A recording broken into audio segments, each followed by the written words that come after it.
आज मैं आपको सुना रहा हूं अपनी मंडली की सदस्य अनुलता राज नायर की लिखी कहानी थैंक यू अदिति।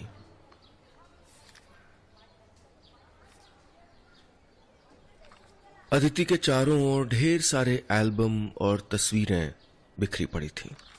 छोटी, बड़ी, नई, पुरानी, ब्लैक एंड व्हाइट, रंग बिरंगी तस्वीरें। पुरानी तस्वीरों को देखने में उसका वक्त कैसे गुजर गया पता ही नहीं चला। अपने आज से ज्यादा बीता हुआ कल अदिति को लुभाता था, उसकी यादों से भी पुराना अतीत। वो एक एल्बम को गोद में रख के धीरे धीरे पलटने लगी। तस्वीरों पे धूल की हल्की परत जम गई थी, ठीक वैसे ही जैसे यादों पे वक्त की धूल जम जाती है और उनको धुंधला कर देती है। अदिति ध्यान से एक एक तस्वीर को देखने लगी। उसकी आंखें चमक गईं सामने आई एक तस्वीर को देखकर। शायद वो उस एल्बम की सबसे सुंदर तस्वीर होगी। कुछ तस्वीरें होके भी मानो जिंदा होती हैं। अदिति ने एल्बम उठा के उसको हौले से चूम लिया। ये तस्वीर शायद 30 साल पुरानी होगी। उसमें लंबे लंबे काले घने बालों, डिंपल वाले गालों और शरारती आंखों वाली लड़की उसकी मां काव्या ही तो है, और साथ में मोटी मोटी फौजी मूछों के पीछे से मुस्कुराते हुए उसके नाना यानी कर्नल केजे सिंह। दोनों के हाथों में कॉफी के मग थे जिन्हें वो आपस में टकरा रहे थे। कैसे खिलखिलाते चेहरे हैं दोनों के। हंसी होठों से लेके आंखों तक का सफर कर रही थी। परफेक्ट, अदिति बुदबुदाई। तभी तस्वीर पे 2 बूंदें गिरी। अदिति ने चौंक के पीछे देखा। उसके कंधे पे मां झुकी थी और उनकी आंखें बरस रही थीं। अदिति ने एल्बम किनारे रख दिया। एल्बम में लगी तस्वीरें अदिति की मां काव्या को भी अतीत की ओर ले गईं। वो अदिति को बताने लगी, जानती हो अदिति, तुम्हारे नाना और मैं बाप बेटी कम दोस्त ज्यादा थे। शायद ही कोई ऐसी बात हो जो हमने आपस में छुपाई हो। मां के न होने की वजह से मैं पापा के इतना करीब आ गई थी कि सच कहूं तो मुझे कभी मां की कमी महसूस ही नहीं हुई, और ये बहुत बड़ी बात थी। अपने पिता की यादों में गुम अदिति की मां कहती जा रही थी, मुझे डॉक्टर बनाने में भी पापा ने बहुत मेहनत की थी। रात रात भर वो मेरे साथ जागते, मेरी पलकें भारी हो रही होती तो बढ़िया स्ट्रांग कॉफी बना के ले आते। कभी बाग से ताजा खुशबूदार संतरे तोड़ के लाते, एक एक फांक छील के मुझे खिलाते। पापा मेरे आइडियल भी थे और मेरे इंस्पिरेशन भी, और मैं उनके जीने की इकलौती वजह। अदिति चुपचाप सुनती रही। मां की आवाज ऐसी लग रही थी जैसे गहरे कुएं में किसी ने पत्थर फेंका हो, गूंजती हुई, तरंगें पैदा करती हुई। उसने कई कई बार सुना है अपनी मां को यूं उनके पापा के बारे में बात करते हुए। उन्हें यूं तस्वीरों को आंसुओं से धोते उसने बहुत बार देखा है। अपनी मां को उदास देख के अदिति का मन भी बुझ जाता था। किसी खुशगवार लम्हे में उसके नाना का जिक्र कुछ यूं होता जैसे खुले आसमान में अचानक घुमड़ आए बादलों ने सब कुछ स्याह कर दिया हो। मां, आप नाना से मिलने क्यों नहीं जाती? क्यों तकलीफ दे रही हैं खुद को और शायद उनको भी? अदिति के इस सवाल पे उसकी मां ने चुप्पी लगा ली। ये मौन हमेशा से उनका सुरक्षा कवच रहा है। इस बार भी मां को चुप देख के अदिति ने सारे एल्बम, सारे सवाल सहेज के दराज में रख दिए। सारी दोपहर तस्वीरें देखने और पापा को याद करने के बाद काव्या का मन भारी हो गया था। वो गुमसुम सी बारामदे में बैठी थी। बारिश हो रही थी, बाहर और उनके भीतर भी। यादें उनका पीछा नहीं छोड़ रही थीं। वो ऐसी ही तो शाम थी, उमस भरी बोझिल शाम। वो चली गई कोई 20 बरस पीछे अपने पापा के पास। उस रोज कॉफी के वक्त पापा कुछ गंभीर लग रहे थे। उनके चेहरे पे कुछ भाव आते जाते से दिखाई दे रहे थे, जैसे कुछ कहना चाहते हो मगर हौसला ना हो। काव्या ने अपनी कुर्सी पास खिसका ली और अपने पापा का हाथ थाम के बैठ गई। क्या हुआ पापा? पहले तो कभी आपने कोई बात कहने में इतनी देर नहीं लगाई, इतना कभी नहीं सोचा। कर्नल साहब उठ के टहलने लगे, जैसे वो काव्या के प्रश्न से और उसकी सवालिया आंखों से कतरा रहे हों। थोड़ी देर उनके बीच सन्नाटा पसरा रहा। संतरे के बाग से आती झींगुर की आवाज के सिवा वहां सब कुछ मौन था। पापा ने कॉफी का बड़ा सा घूंट लेके कप टेबल पे रख दिया, दोनों हाथ अपनी जेब में डाल लिए। कई कई लड़ाइयां लड़ चुके कर्नल साहब को आज अपनी लाडली बेटी से बात करने की हिम्मत नहीं हो रही थी। अचानक वो पलटे और काव्या के सामने आके खड़े हो गए। काव्या, मैं शादी कर रहा हूं। काव्या अपने पापा का चेहरा देखती रही। इस उम्र में दूसरी शादी। दुनिया के उस सबसे प्यारे चेहरे पे उसको किसी अजनबी का चेहरा दिखाई दिया, जैसे उसके पापा ने कोई मुखौटा पहन लिया हो या फिर उतार दिया हो कोई मुखौटा। उस रात काव्या सोई नहीं। वो अपने कमरे की खिड़की से बाहर ताकते हुए आसमान में बिखरे तारों में पहली बार अपनी मां को खोजती रही थी, जैसे छोटे बच्चे खोजा करते हैं ना तारों में किसी खोए हुए अपने को। उसने कमरा भीतर से बंद कर लिया था और पापा की हर दस्तक, हर पुकार का जवाब उसकी सिसकियां थीं। रोते रोते उसकी आंख लग गई थी, पर वो नींद में भी बस यही बड़बड़ाती रही, पापा अब मुझे प्यार नहीं करते, नहीं करते। अपने पिता पे एक अधिकार की आदत बन गई थी काव्या की। कर्नल साहब भी उसको शामिल किए बिना कोई काम, कोई फैसला, कोई बात कभी नहीं करते थे।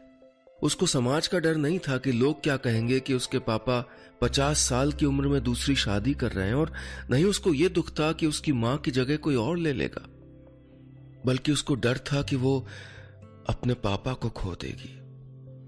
असुरक्षा की इस भावना ने काव्या को विद्रोही बना दिया था। वो चुप चुप रहने लगी।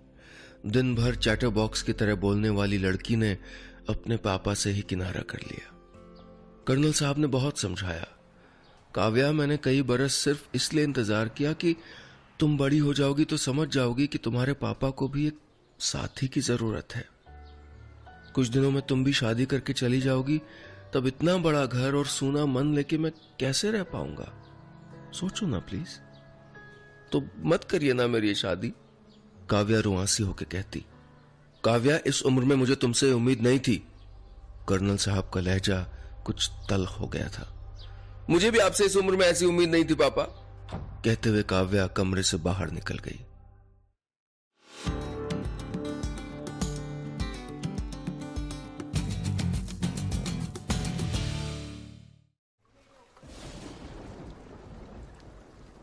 बीते हुए दिन बार बार काव्या के आगे आके खड़े हो जाते और उनको पीछे की ओर धकेलने लगते।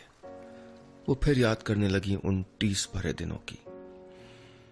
उनके और कर्नल साहब के बीच दूरियां आ गई थीं, जिनको कम करने के लिए न बेटी कदम बढ़ा रही थी और न उसके पापा। वो नहीं जानती थी कि पापा ने दोबारा शादी का फैसला उसकी जिद के आगे बदल दिया है या नहीं, और न कर्नल साहब जान पा रहे थे कि काव्या उनकी दूसरी शादी के लिए राजी हो रही है या नहीं। दिन भर चिड़ियों जैसी चहकती काव्या चुप हो गई थी और कर्नल साहब के ठहाके भी कहीं गुम हो गए थे। मन की आपाधापी के बीच काव्या का MBBS भी पूरा हो गया था। हर पिता की तरह कर्नल साहब भी उसकी शादी कर देना चाहते थे, बस किसी अच्छे रिश्ते का इंतजार था। मगर वो रिश्ता खोजते इससे पहले ही काव्या ने घोषणा कर दी कि वो अपने प्रोफेसर डॉक्टर अरुण से शादी करने जा रही है। डॉक्टर अरुण एक बेहद सफल डॉक्टर थे, मगर काव्या से कोई 18-20 साल बड़े थे। उनकी पत्नी का कई बरस पहले देहांत हो चुका था। कर्नल साहब उस पर बरस पड़े थे। दिमाग खराब है क्या? 50 साल का होगा वो, काव्या ने तुनक के कहा। क्यों? 50 साल में क्या सिर्फ आप ही शादी कर सकते हैं? ये बेमेल शादी है काव्या, इससे किसी को सुख नहीं मिलेगा। कर्नल साहब ने समझाने की नाकाम कोशिश की। और बात सिर्फ उम्र की नहीं है। मैं जानता हूं कि शादी के पीछे तुम्हारी जिद है, प्यार नहीं है। मगर काव्या को तो शायद अपने पापा को सताने और उनका दिल दुखाने का मौका चाहिए था। यह उसका अपने सुखों के साथ किया सौदा था।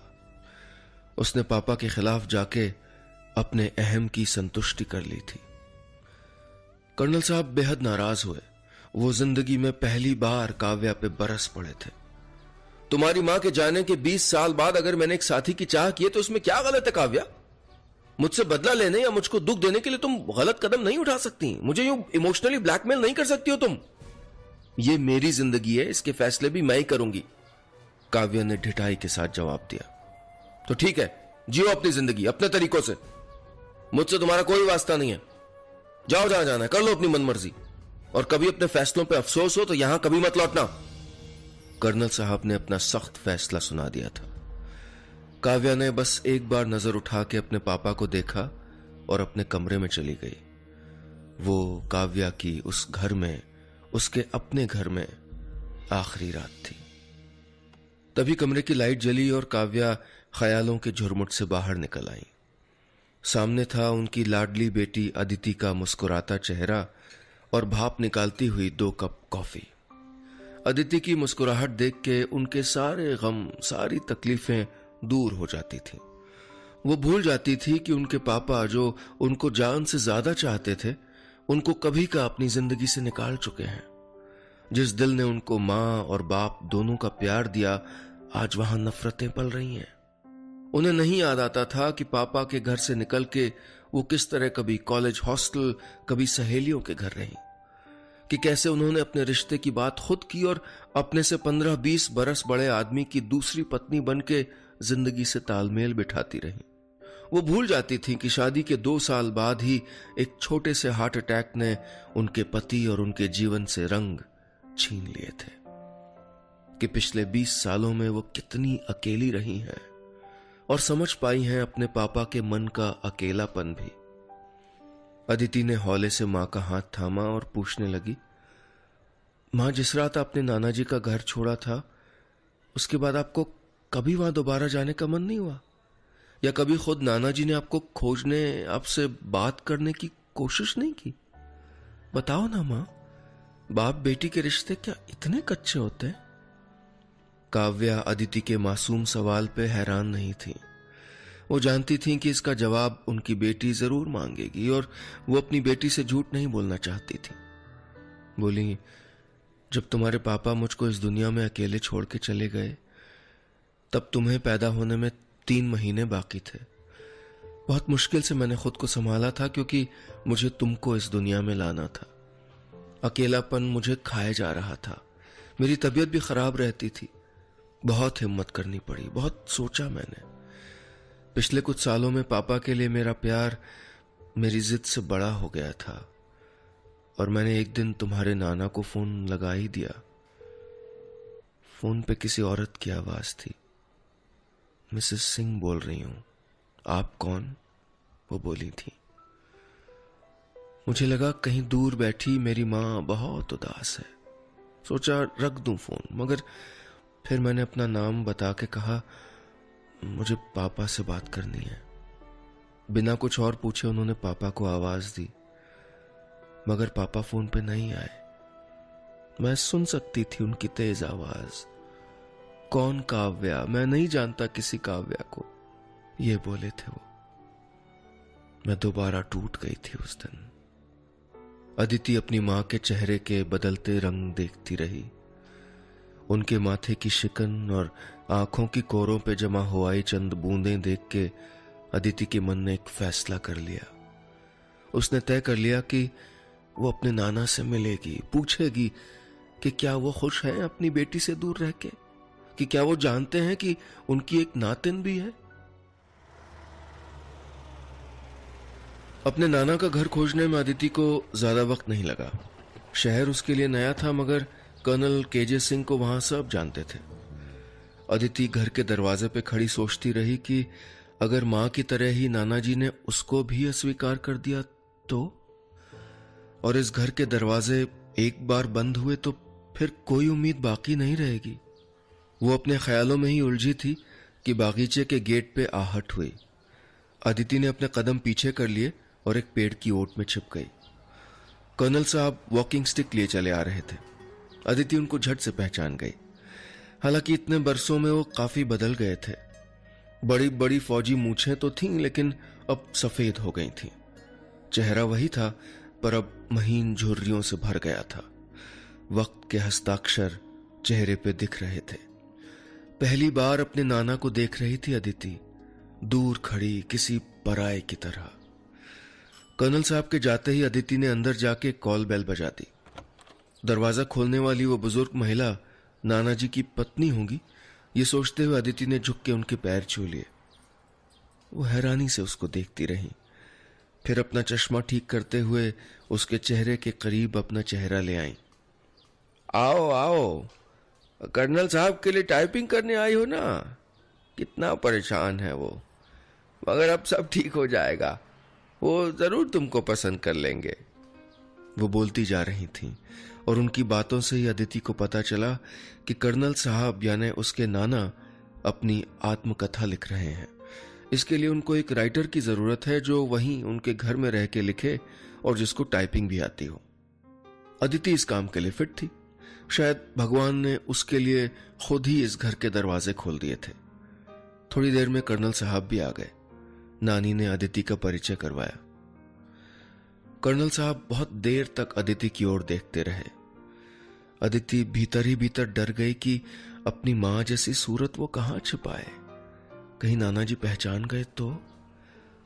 कर्नल साहब मुस्कुराए, फिर कुछ सोचते हुए बोले, अच्छी लड़की हो, पीछे आउट हाउस में एक कमरा है, तुम वहां रह सकती हो।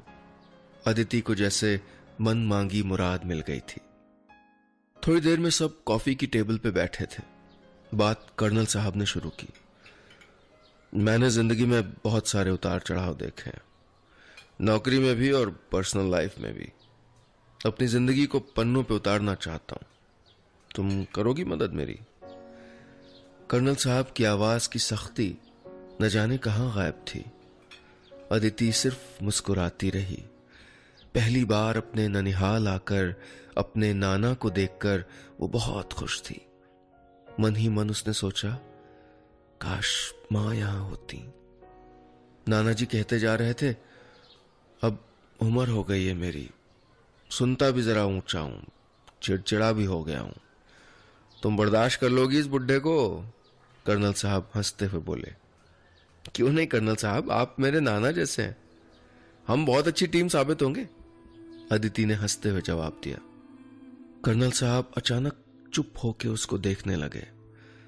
अदिति भी उनकी चुप्पी को पढ़ने की कोशिश करने लगी कि उन्होंने अपनी लाडली बेटी से दूर होने का गम आखिर कहां छिपा रखा है। अगले कई दिन तक अदिति और कर्नल साहब की बैठकें जमती रहीं। बहुत कुछ तो कर्नल साहब खुद लिख चुके थे। उन बेतरतीब पन्नों को अदिति पढ़ पढ़ के कायदे से फाइल में सहेजती रहती। कर्नल साहब ने अपनी शुरुआती जिंदगी और नौकरी के बारे में बहुत ही दिलचस्प तरीके से लिखा था, मगर उसके बाद के हिस्से पढ़ के अदिति हैरान थी। किसी भी पन्ने पे मां का जिक्र तो था ही नहीं। उसकी आंखें भर आईं। क्या नाना जी इतने सख्त हैं कि बेटी को जिंदगी से ऐसे निकाल दिया कि उसका जिक्र अपने आप से भी नहीं किया? अदिति ने डरते हुए कर्नल साहब से पूछा, आपके कोई बच्चे नहीं हैं? कर्नल साहब का चेहरा सख्त हो गया। वो उठ के चले गए। अदिति उनके सरहाने पे रखे एल्बम पलटने लगी।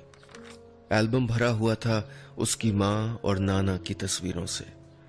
हर तस्वीर साक्षी थी उनके रिश्तों की मिठास की। अदिति रो पड़ी। उसका सब्र टूट रहा था। क्या एक पिता अपनी बेटी से ऐसे नफरत कर सकता है? क्या उसका आना बेकार चला जाएगा? तभी अपने सर पे किसी के हाथ का स्पर्श पाके वो चौंक गई।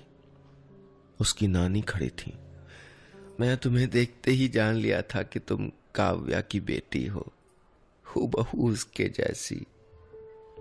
यकीन मानो, कर्नल साहब ने काव्या को जिंदगी से भले निकाल दिया हो, पर उनका मन हर पल अपनी बेटी के लिए तड़पा है। दो हार्ट अटैक के बाद भी वो शायद अपनी बेटी से मिलने के लिए जिंदा है। बहुत अच्छा किया जो तुम यहां आई। Thank you Aditi. सुबह अदिति अपने नाना को खोजते हुए बागीचे में पहुंच गई। संतरे और नींबुओं की खुशबू उसकी नाक में भर गई।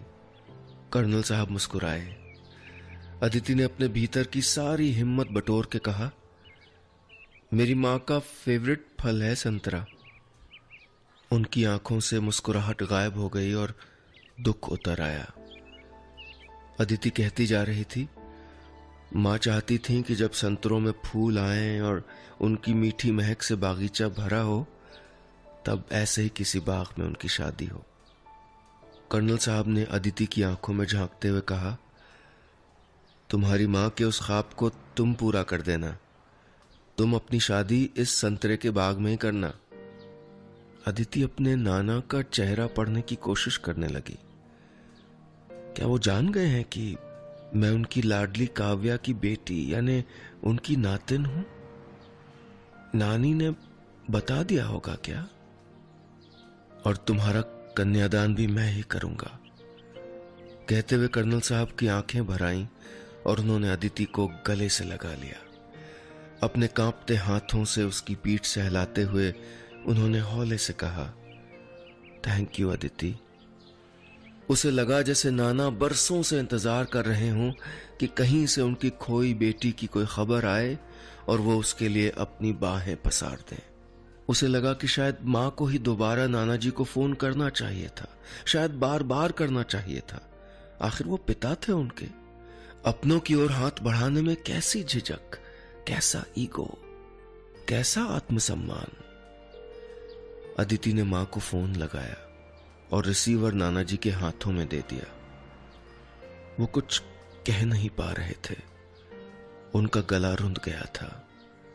अदिति ने उनसे फोन वापस ले लिया। उधर से उसकी मां की आवाज आई, थैंक यू अदिति। बस इतनी सी थी ये कहानी।